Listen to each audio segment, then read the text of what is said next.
केंद्र सरकार ने सोमवार शाम को अनलॉक 2 के लिए गाइडलाइन जारी कर दी है। लॉकडाउन 31 जुलाई तक कंटेनमेंट जोन में लागू रहेगा। कंटेनमेंट जोन में केवल आवश्यक कामों की इजाजत रहेगी। केंद्र की नई गाइडलाइन के मुताबिक देश भर के स्कूल कॉलेज 31 जुलाई तक बंद रहेंगे। रात के 10 बजे से लेकर सुबह के 5 बजे तक नाइट कर्फ्यू रहेगा। इस दौरान लोगों की आवाजाही पर रोक रहेगी। कर्फ्यू के दौरान सिर्फ आवश्यक सेवाओं को छूट दी जाएगी। आपको बता दें कि अनलॉक 1 की समय सीमा 30 जून को समाप्त हो रही है। मालूम हो कि अनलॉक 1 के तहत 8 जून से कंटेनमेंट जोन्स को छोड़कर अन्य इलाकों में कई तरह की गतिविधियों के लिए रियायत मिली थी। नई गाइडलाइंस के मुताबिक दुकानों में 5 लोग से ज़्यादा भी इकट्ठा हो सकते हैं। हालांकि इस दौरान सोशल डिस्टेंसिंग का पालन करना होगा। लोगों को फेस पर मास्क या फेस शील्ड पहनना अनिवार्य होगा। सार्वजनिक जगहों, कार्यस्थलों पर और परिवहन के इस्तेमाल के दौरान फेस कवर रखना जरूरी है। देश भर में रात 10 बजे से सुबह 5 बजे तक कर्फ्यू रहेगा। आवश्यक सेवाओं को छूट मिलेगी। अनलॉक 2 के लिए जारी की गई गाइडलाइन की अवधि 31 जुलाई तक लागू रहेगी। कंटेनमेंट जोन के बाहर की बात की जाए तो metro rail, cinema hall, swimming pool, gym, entertainment park, theatre, bar, auditorium, assembly hall आदि बंद रहेंगे। इंटरनेशनल फ्लाइट से यात्रा करने पर बैन रहेगा। वे लोग यात्रा कर सकेंगे जिन्हें गृह मंत्रालय ने इजाज़त दी हो। स्कूल, कॉलेज और कोचिंग इंस्टीट्यूट 31 जुलाई तक बंद रहेंगे। इसके अलावा डिस्टेंस लर्निंग और ऑनलाइन पढ़ाई जारी रहेगी। इन्हें बढ़ावा दिया जाना चाहिए। केंद्र और राज्य सरकारों के ट्रेनिंग इंस्टीट्यूट 15 जुलाई से शुरू किए जा सकेंगे।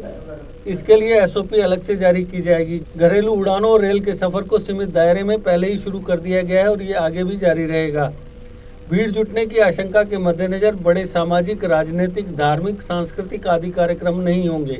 रात 10 बजे से सुबह 5 बजे तक लोगों के बाहर जाने पर रोक रहेगी, लेकिन जरूरी सेवाओं, कंपनियों में शिफ्टों में काम करने वालों, नेशनल और स्टेट हाईवे पर सामान ले जाने वाले वाहन, कार्गो की लोडिंग और अनलोडिंग पर प्रतिबंध लागू नहीं होंगे। बसों, ट्रेनों और प्लेन से उतरने के बाद लोगों को अपने घर जाने की इजाज़त रहेगी। नियमों का पालन करवाने के लिए स्थानीय प्रशासन अपने स्तर पर सेक्शन 144 लागू करने जैसे आदेश जारी कर सकता है। कंटेनमेंट जोन में 31 जुलाई तक लॉकडाउन जारी रहेगा। केंद्र और राज्य सरकारों के ट्रेनिंग इंस्टीट्यूट 15 जुलाई से खुल सकेंगे, लेकिन स्टैंडर्ड ऑपरेटिंग प्रोसीजर के साथ। डिपार्टमेंट ऑफ पर्सनल और ट्रेनिंग की तरफ से आने वाले दिनों में एसओपी जारी होगी। अलग अलग इलाकों के हिसाब से दुकानों पर एक वक्त में 5 से ज़्यादा लोगों को एंट्री दी जा सकेगी। हालांकि इसमें जगह के मुताबिक सोशल डिस्टेंसिंग का ध्यान रखना होगा। नई गाइडलाइन में सरकार ने कहा है कि घरेलू उड़ानों और पैसेंजर ट्रेनों को अब सीमित तरीके से चलाया जा रहा है। इनमें और इजाफा किया जाएगा। 65 साल से ज़्यादा उम्र के लोगों, पहले से किसी गंभीर बीमारी से जूझ रहे लोगों, गर्भवती महिलाओं और 10 साल से कम उम्र के बच्चों को जरूरी और मेडिकल ज़रूरतों को छोड़कर घर पर रहने की सलाह दी गई है। दफ्तरों और कामकाज की जगहों पर सुरक्षा के लिए एम्प्लॉयर की यह श्रेष्ठ कोशिश रहनी चाहिए कि सभी कर्मचारियों के मोबाइल फ़ोन में आरोग्य सेतु ऐप इंस्टॉल हो। कंटेनमेंट जोन में सिर्फ जरूरी सेवाओं की इजाज़त दी जाएगी। राज्य सरकारें कंटेनमेंट जोन के बाहर बफर जोन की पहचान भी कर सकेंगी। ये ऐसे इलाके होंगे जहां नए मामले आने का खतरा ज़्यादा है। बफर जोन के अंदर भी प्रतिबंधों को जारी रखा जा सकता है। अपने क्षेत्रों में हालात का जायजा लेने के बाद राज्य सरकारें या केंद्र शासित प्रदेशों की सरकारें कंटेनमेंट जोन के बाहर कुछ गतिविधियों को बैन कर सकती हैं या जरूरी लगने पर प्रतिबंधों को लागू कर सकती हैं। पब्लिक प्लेसेस पर मास्क और 2 गज की दूरी जरूरी है। शादियों में 50 और अंतिम संस्कार में 20 से ज़्यादा लोग शामिल नहीं हो सकेंगे।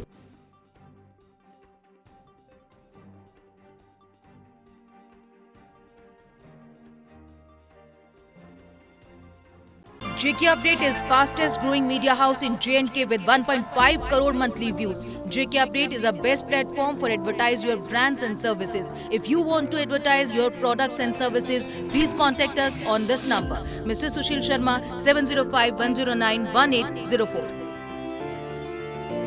JK Update. अपडेट रहें हमारे साथ।